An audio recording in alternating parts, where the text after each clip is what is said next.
Okay, welcome back. This is our Centrifuge segment. Let's start off. These are both Dieselcraft centrifuges. This gray one down here, this is a 60 gallon per hour, and this black one here is a 55 gallon per hour model. And as you can see, they're basically the same thing. Kind of hard to tell here. You can see, that gives you a good idea. The gray one is slightly bigger than the black one. Nothing wrong with the black one. That's the one that I got with my pump for, came together as $200. This one I got for, I think $129 on eBay. Both on eBay. Pretty good deals. Great way to filter, and by all means not the only way. My whole system here is not the only way. There are plenty of other ways. I would say this is the second best to the preferred method of an open bowl centrifuge, motor driven, and there's a few different brands out there. Anyway, let's take these apart. They're basically the same, so we'll just take apart the black one, because I'm taking it out of use.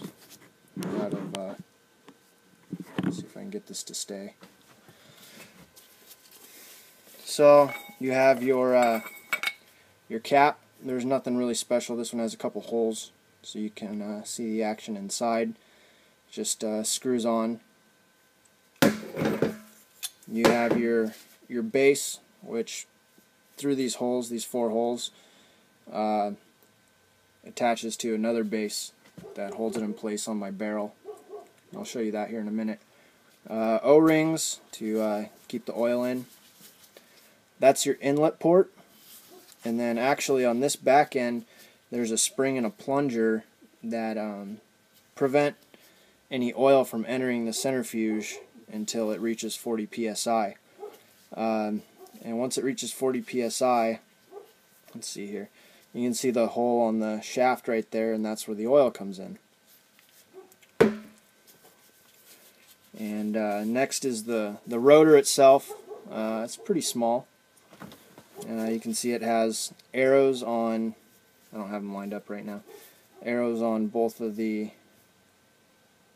top of the rotor and the bottom, so that you can, it's weighted, so it makes a pretty violent noise when it gets off balance. You got a retainer nut. Push these things apart. Always kind of a pain to get apart. Just the inside of the bowl. Nothing really special.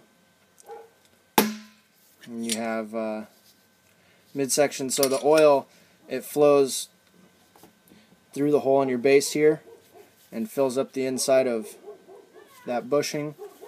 Comes out these 2 holes here, flows out across the top of the inside of the bowl, sticks the nastiness to the inside here. And the clean oil flows up and through these holes, and then out the jets in the bottom. And you got an O-ring to kind of keep the oil in there. And that's pretty much it for the centrifuge. It's a pretty simple machine here. It's pump driven. The max that I do on the centrifuge is about 80-85 psi. Over that, you can kind of do some damage to that rotor. But anyway, this is the base that I was talking about. This is the bypass, the oil bypass for the centrifuge. A lot of guys tie that back into before the pump, so that there's nothing bypassed. I don't like to do that because I think you run more risk of overpressurizing the system. This came with it when I got it. It's just a Mercedes glow plug, and the guy did veggie, and he used that to heat his oil. I use a stainless steel barrel heater I got on eBay for like $15. I can't remember how many watts it is, but that's it. Pretty simple, just a heating element. And I put it next to the kind of where, yeah, I can't show you right now, where it drops the oil in from the bypass and where it sucks it up in the barrel. So it sits right there, so there's always oil flow, so it doesn't just sit there and burn the oil. Yeah. So that's it. Next we'll see the machine in action. I'll dump the oil in, and I'll start pumping it through my filters, or sucking it through the filters, and we'll see it in action, and we'll go over a few more things that I think are important. And yeah, so stay tuned.